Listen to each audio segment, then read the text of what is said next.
Mark Twain wrote, "If the statistics are right, the Jews constitute but 1% of the human race. Properly, the Jew ought hardly be heard of, but he is heard of, has always been heard of. He is as prominent on the planet as any other people, and his commercial importance is extravagantly out of proportion to the smallness of his bulk. His contributions to the world's list of great names in literature, science, art, music, finance, medicine, and abstruse learning are also way out of proportion to the weakness of his numbers. This 1% is a gross exaggeration. The Jewish people today actually make up way less than 1%. We make up 0.2% of the world population. Now, math was never my strong point. But if we're going to round 0.2 to the closest number, that's 0. The Jewish people make up just 0% of world population. Now, how does a people who make up just 0% have such a huge impact on the world? As Mark Twain wrote, the Jew ought hardly be heard of. And yet, we cannot escape the fact that the Jewish people have contributed so much to our world. I'm Menachem Learfield, and this is 0%, a podcast where we explore the enormous impact a tiny people has made that enhances and affects all of our lives on a daily basis. We will explore ancient wisdom for modern living. As the second president of the United States, John Adams, said, "I will insist that the Hebrews have done more to civilize men than any other nation. If I were an atheist and believed in blind eternal fate, I should still believe that fate had ordained the Jews to be the most essential instrument for civilizing nations." Whether you love the Jewish people or you hate them, it is very difficult to deny the impact that the Jewish people have had on the world, that the Jewish people have had on civilizing nations. I believe that we have access to the longest running case study on success. Now, as a Jew, I'm so uncomfortable with the topic of Jewish success, and I know many others are as well. Whenever someone begins talking about how successful the Jewish people are, it naturally makes us uncomfortable. But it's hard to deny the numbers. No matter what your definition of success is, the Jew is overrepresented. Perhaps the best benchmark of success is the Nobel Prize. It was established by the Swedish inventor Alfred Nobel in 1895. Nobel was most well known for the discovery of dynamite. And at the end of his life, in his will, he bequeathed all of his assets to be used to establish 5 prizes, which we now know as the Nobel Prize. And they go to individuals in recognition of cultural or scientific advances in 6 categories: literature, chemistry, economics, physics, world peace, and medicine. Between 1901 and 2020, last year, the Nobel Prize has been awarded to more than 900 individuals and organizations. Now, how many of those recipients would you expect to be Jewish? Being that the Jewish people make up just 0.2% of world population, we would expect 1.8 Nobel Prize laureates to be Jewish. That would be the proportionate number based on population. In fact, 208 Jewish people have won Nobel Prizes. 208 is an overrepresentation of more than 11,500%. That's huge. But it's not just in Nobel Prizes that we see such overrepresentation. Look at practically every arena that can be measured. Can you imagine the scientific world without the contributions of Einstein to modern physics, or Freud to psychoanalysis, or Asimov to robotics? The scientific world would be a completely different place. And let's say you're going to look at finance and economics as your benchmark of success. It's interesting to note that according to Forbes, Jews make up 22% of the world's top 50 billionaires, 33% of the world's top 15 billionaires, and 28% of the top 25. not to mention finance household names like Goldman Sachs, Rothschilds, Warburg, Kohlberg, Kravis and Roberts, Wells Fargo. What would the world of technology look like without Intel's Andrew Grove and Leslie Vadez? Or Google without Sergey Brin and Larry Page? Or Oracle's Larry Ellison? Or Microsoft's Steve Ballmer, Dell's Michael Dell, Qualcomm's Irwin Jacobs, Facebook without Mark Zuckerberg or Sheryl Sandberg? And what about medicine? There's an old Jewish joke where a Jewish person is finally elected president of the United States. And he calls up his mother and says, "Mom, the president of the United States, are you going to come to the inauguration?" And she says, well, I've got nothing to wear. So he says, "Ma, I'm going to be the president. I'll get you a dressmaker. She'll make you a beautiful dress. Don't worry about that." And she says, well, I only eat kosher. He says, "Ma, I'm the president. I'll get you a kosher meal." She says, "Well, how am I going to get there?" He says, "Mom, I'll send Air Force One to pick you up. Just come to the inauguration." So she comes, and she ends up at the inauguration, and she's standing there on the reviewing stand, and on her left are all the Supreme Court justices, and on the right is the president's cabinet. And the ceremony begins, and her son, the new president, raises his hand as he's about to be sworn into office, and his mother nudges the person next to her and says, "You see that guy with his hand up? His brother is a doctor." You may be familiar with the stereotype of the nice Jewish doctor, but it comes from somewhere. Throughout the world, consistently on lists of top doctors, you will find Jewish names. And that's not to mention the enormous Jewish contributions to medical research and pharmacology, including the invention of Prozac, Valium, the synthetic fertilizer, radiation, chemotherapy, the artificial kidney dialysis machine, the defibrillator, the cardiac pacemaker, laser technology, not to be confused with Jewish space lasers, the invention of blood transfusions and penicillin, the mammogram, the pill, vaccines against the deadly polio and hepatitis B and measles, not to mention the vaccinating needle itself. And we can't forget about the enormous impact that Dr. Albert Bourla, the CEO of Pfizer, has had in developing the world's first safe and effective COVID-19 vaccine. And Dr. Bourla is the son of Holocaust survivors. Today, Israel is on the forefront of medical innovation. Israel is the home to Teva, the world's largest generic pharmaceutical company. Israel is number one in the world for medical device patents per capita. The medical technology that's coming out of Israel is the stuff of science fiction. I don't know if you saw the Rewalk, which was featured years ago in the hit show Glee.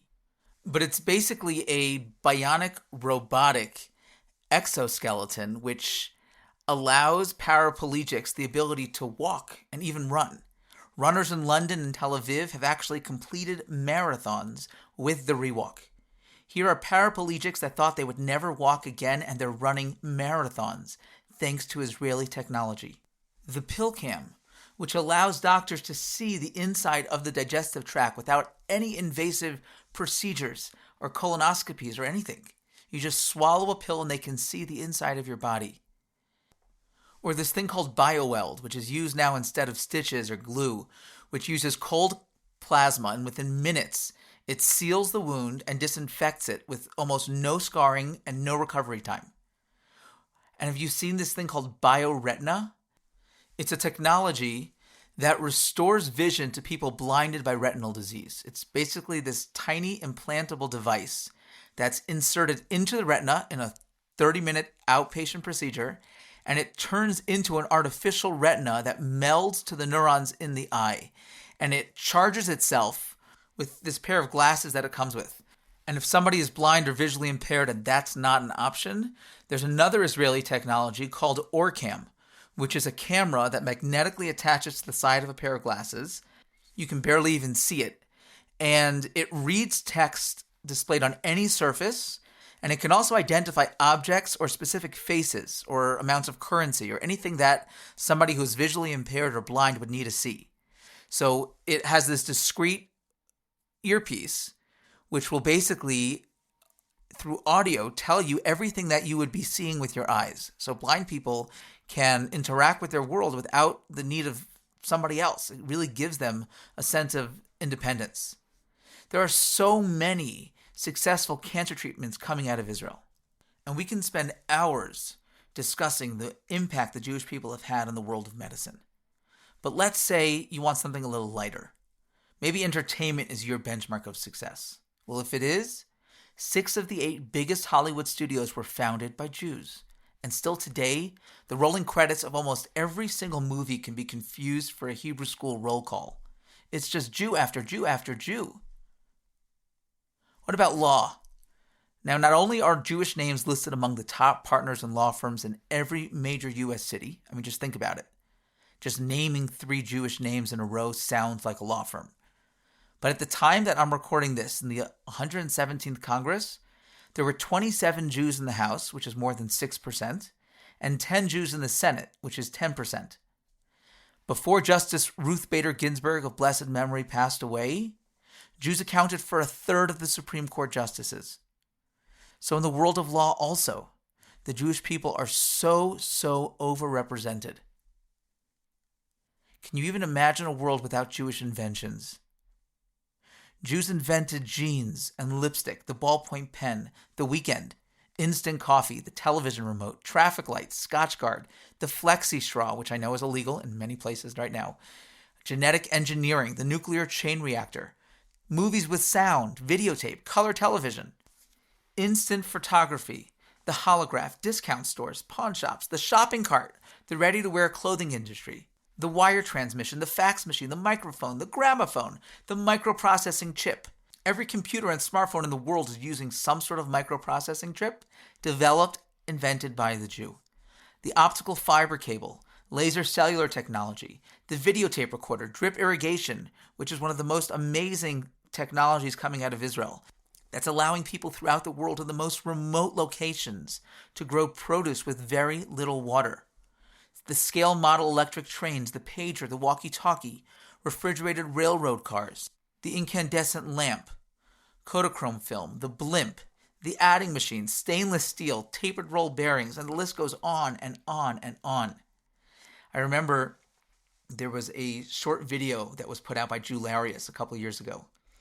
And it was this group of 3 college students who were talking about ways they wanted to boycott Israel. And as they're having this conversation, all the things in their apartment, anything that was invented by a Jew, one by one starts to disappear.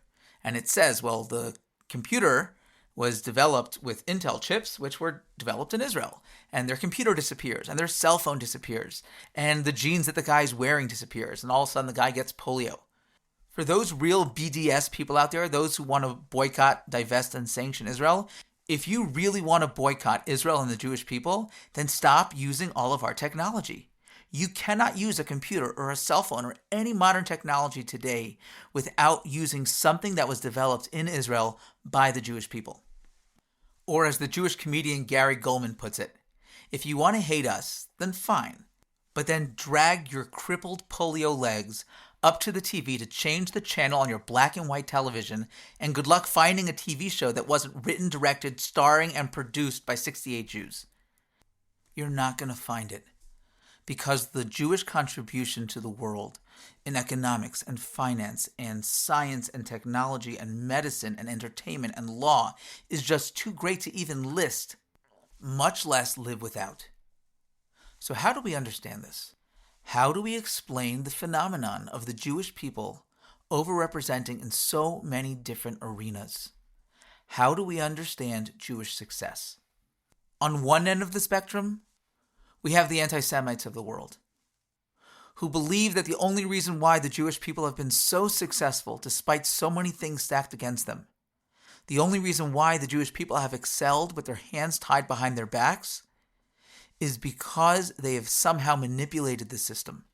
This idea became popular through the most successful propaganda campaign of all time, which was known as the Protocols of the Elders of Zion. It was a fabricated anti-Semitic text purporting to describe the minutes of a meeting that happened every 100 years between the Elders of Zion, the heads of the Jewish people, which was a Jewish plan for global domination, that Jews would get together and try and decide how they would take over the world. Now, this fabrication was written by Tsar Nicholas II, And to date, it is the second most widely published book in history.